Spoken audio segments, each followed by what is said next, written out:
I've actually had a couple of people lately ask me why I identify as conservative, considering the fact that I'm a staunch atheist who rejects hatred based on race, gender, and sexual orientation, all things that are supposedly liberal values. And I reject that idea entirely, but I'll get into that in a moment.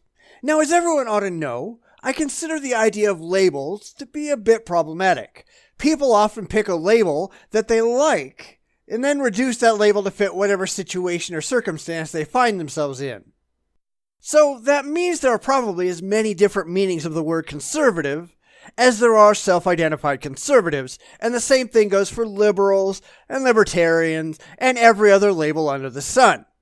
In fact, I would argue that a lot of people that self-identify as liberal aren't really liberal, at least based on the definition of conservative that I use. And I know that there are people out there who refuse to think of me as a conservative based on what they define the word to mean. Labels really don't mean anything. It's the actual positions that you hold, not the label that you use, that defines your character. I really couldn't care less what name you want to slap on it, although I do find that I fit into the classical conservative label best. Therefore, that's what I use. So let's get into some specifics, shall we? Conservatism is defined as a political philosophy that favors tradition and is critical of proposals for radical change. I do want to maintain the status quo, at least as far as we currently have systems in place that demonstrably work, until something better comes along. And that doesn't mean there can be no change. It just means that there's no willy-nilly change for the sake of change, which is something I often see coming from the political left. I've noted that conservatism, at least as I see it, is denoted by 4 pillars: personal responsibility, fiscal responsibility, small government, and keeping the government the hell out of the lives of the people as much as humanly possible. Now note that I separate political conservatism from other forms of conservatism such as religious conservatism. I do this because, as far as I'm concerned, conservatism is a political philosophy. It is a political ideology. It makes no sense whatsoever to just roll all of your social and political and religious beliefs into a single ideology. And because I'm an atheist, I reject whatever influences religion might have on a person's political views. Therefore, you're not going to see me arguing against abortion or other things that are typically religiously motivated. I find the idea of a soul to be absurd. I am for individual freedom, therefore you ought to have the right to do whatever you want with your body so long as it doesn't become a danger to others. And if that means you want to kill yourself, go ahead. I'm in favor of assisted suicide too. It's your life, it's your body, do with it as you wish. But, and there's always a but here, but with great power comes great responsibility. And that's one thing that a lot of people just don't want to talk about, especially people on the left, at least in my experience. We're all supposed to be about freedom after all, but whether you like it or not, actions have consequences, and it's those consequences that a lot of people on the political left just don't want to deal with. I mean, I couldn't care less if you want to tattoo a swastika on your forehead. Have fun. But don't be surprised if you can't get a decent job because of it. And don't come whining to the American taxpayer because all of a sudden you're unemployable. Whose fault is that? Certainly not mine. You're the idiot who decided it was a good idea to draw all over your face with permanent marker. I think that often it isn't the position that you hold, but why you hold the position that actually matters. Now, I'm the least racist guy you will ever find. In fact, I couldn't care less about someone's race or their gender or their sexual orientation. I entirely ignore it when assessing someone's value. The same cannot be said for the idiots on the regressive left who spend all their time focused on external physical characteristics. I mean, I'm looking at how this country was set up. The Declaration of Independence states that all men are created equal. And while I'm going to ignore the religious implications, I take that to mean that everyone is equal and needs to be treated as such. There's no emotion involved here. It's a purely pragmatic position. I can think of no rational reason why all people ought to be treated any differently or have any different expectations based on their external physical characteristics. Your skin color shouldn't matter. Your gender shouldn't matter. Your sexual orientation shouldn't matter. Everyone gets treated the same, and everyone is held accountable to the same expectations. Easy peasy. But there goes those pesky expectations again, and this is one thing that places me square in the conservative camp. See, everyone needs to be responsible for themselves. It doesn't matter who you are, black or white, rich or poor, gay or straight. You don't get to point your fingers at other people and blame them for your current state. You are ultimately responsible for your own success or failure on this planet. And I don't want to hear, but. That's a motorboat, not an excuse. You need to be responsible for your own life. I mean, we provide taxpayer-funded primary education in this country. Take advantage of it. You can get an education if you choose to.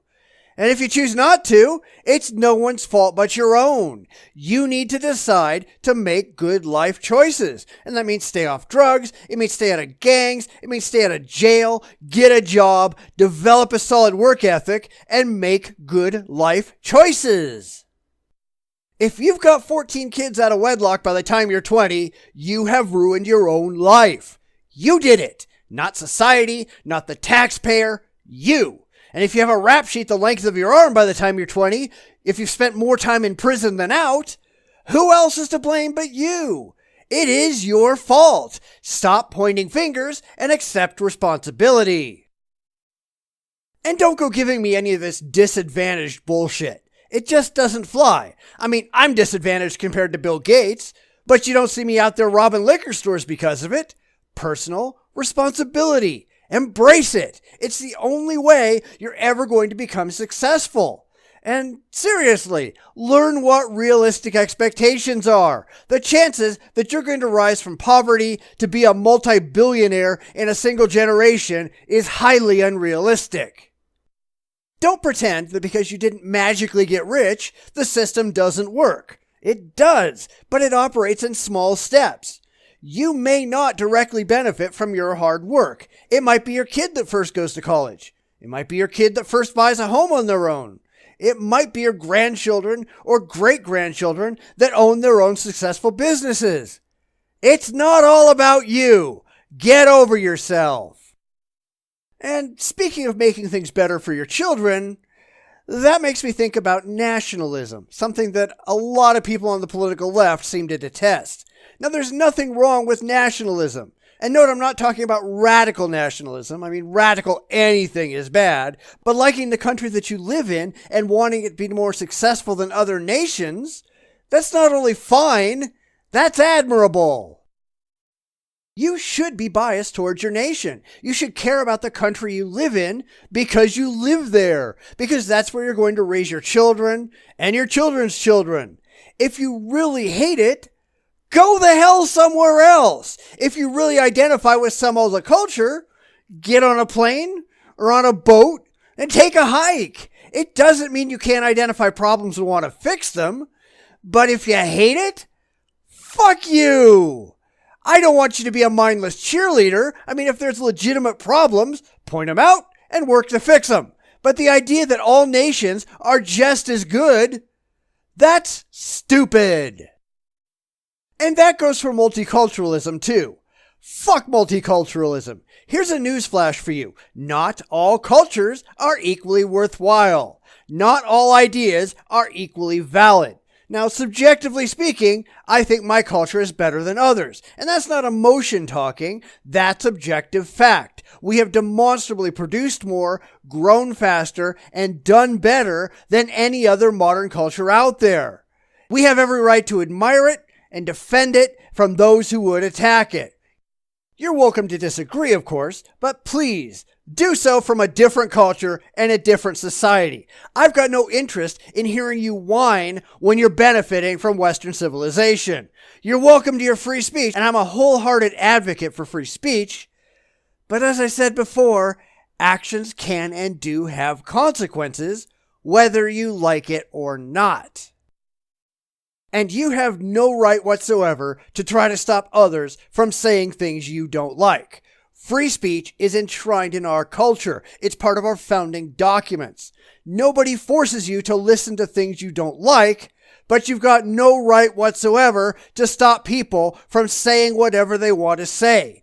Go hide in your safe space and leave the adults alone. All right, enough of that. Getting back to my conservative pillars, I'll be the first one to say that the modern GOP is not conservative. They are absolutely not fiscally conservative. They are demonstrably not for small government, and they sure the hell don't want to keep the government out of your life. So, why have I been a registered Republican my entire life? Because it's the best choice out there. Now, that doesn't necessarily make it a good choice. It just makes it the least evil of the available evils. And frankly, that might not even be the case for much longer. Still, I do find them slightly less objectionable most of the time than the Democrats, which is why I haven't bothered to change affiliation. There are no parties out there that I agree with on most things.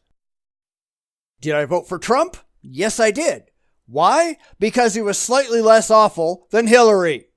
Not by a lot, but I voted for him to keep her out of the White House. I didn't want him in the White House, but let's be honest, one of them was going to win, and I voted for the lesser of the evils. Is he evil? Absolutely. But he's not as evil as her. I'm a very unemotional person when it comes to reality. I don't pretend that life is fair. I don't care if you're happy with the world. I care what is demonstrably best for the majority of people. I care what is most demonstrably useful and self-sustainable. It makes no sense to steal from the rich and give to the poor. You need to make the poor better. And that improvement doesn't come with a government check. You have to make them better, and you can't do that by telling the poor that their situation is not their fault. You can't just tell them that they deserve stuff, because they don't. They have to earn it just like everyone else. And they earn it by becoming better human beings.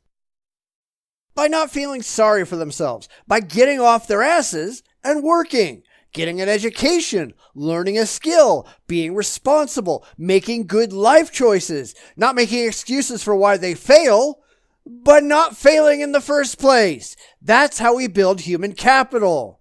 Right now, the political left is just squandering it for votes, and I find that utterly reprehensible. So, what do you think? Let me know in the comments. But if all you're going to do is be emotional, if all you're going to do is whine about how unfair life is, don't bother. You're just being an irrational idiot. Nobody wants to hear that because it doesn't actually solve any problems. I'm not interested in hearing from overly emotional crybabies who just want to spout mindless platitudes about how we have to solve the problems of the irresponsible because they're too stupid to do it for themselves.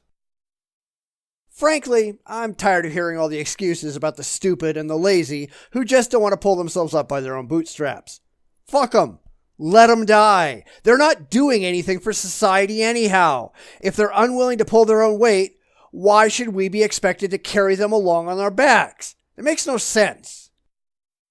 Now, if you're willing but incapable, then society can and should help. I've got no problem with giving aid to the legitimately needy and helping them get as close to self-sufficiency as possible. But if you just want to sit back and collect a check while you're capable of making on your own, screw you. But anyway, I could rant on all day. As I said, if you have any comments or questions, let me know below, and certainly let me know intelligently and rationally if you think I'm wrong. Go ahead. It would be a welcome change from the emotional twaddle I usually get. It might even get me to change my mind. You never know.